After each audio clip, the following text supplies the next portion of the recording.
اعوذ باللہ من الشیطان الرجیم بسم اللہ الرحمن الرحیم شہر رمضان الذی انزل فیہ القرآن۔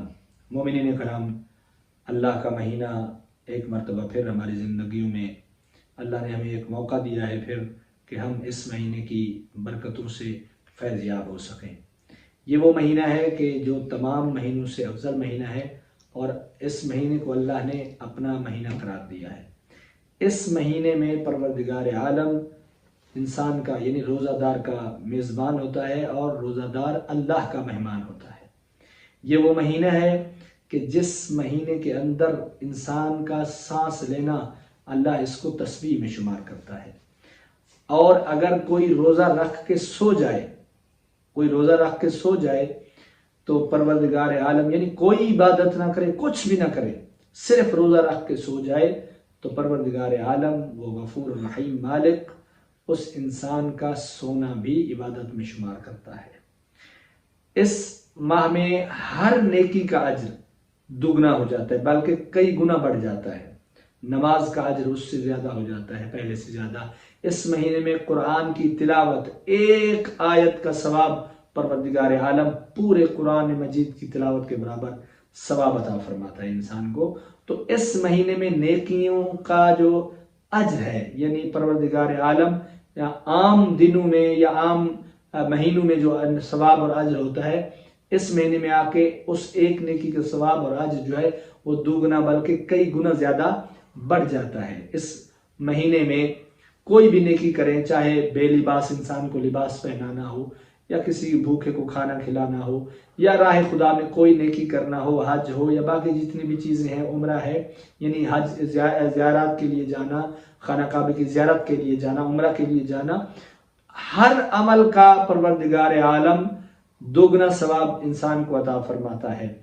اس مہینے میں پروردگار عالم نے ہمیں یہ موقع دیا ہے کہ ہم قرب الہی کو پا سکیں، اس مہینے میں ہم اپنے پروردگار عالم کی رضا کو پا سکیں۔ اس مہینے میں ہم سب کو پروردگار عالم نے یہ موقع دیا ہے کہ ہم اپنے آپ کو بہتر کر سکیں، ہم ویسے بن سکیں جیسے پروردگار عالم چاہتا ہے، جیسے ہمارے نبی پاک صلی اللہ علیہ وآلہ وسلم چاہتے ہیں، جیسے اہل بیت اطہار علیہ السلام چاہتے ہیں۔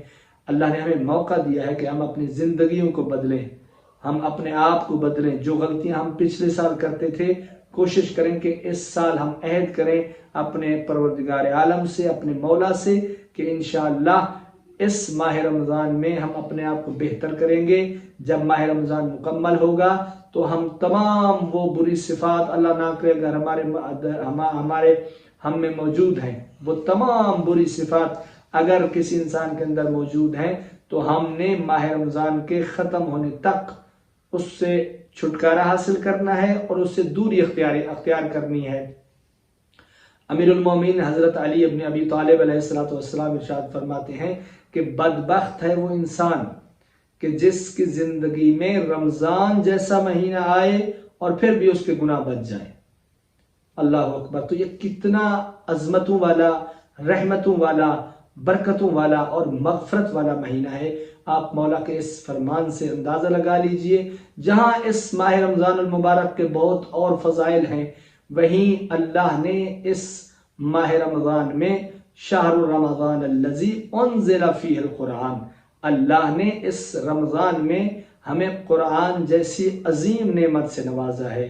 وہ کتاب کہ جس کو دیکھ کر، جس کو پڑھ کر، جس کو سمجھ کر ہم نے اپنی زندگی گزارنی ہے۔ ہم نے اہل بیت اطہار کے فرمان اور قرآن، کیونکہ آپ سرکار کی حدیث ہے کہ انی تارک فیکم الثقلین کتاب اللہ و عطرتی اہل بیتی، کہ میں تمہارے درمیان دو چیزیں چھوڑ کے جا رہا ہوں، ایک قرآن اور دوسری میری اہل بیت، میری عطرت۔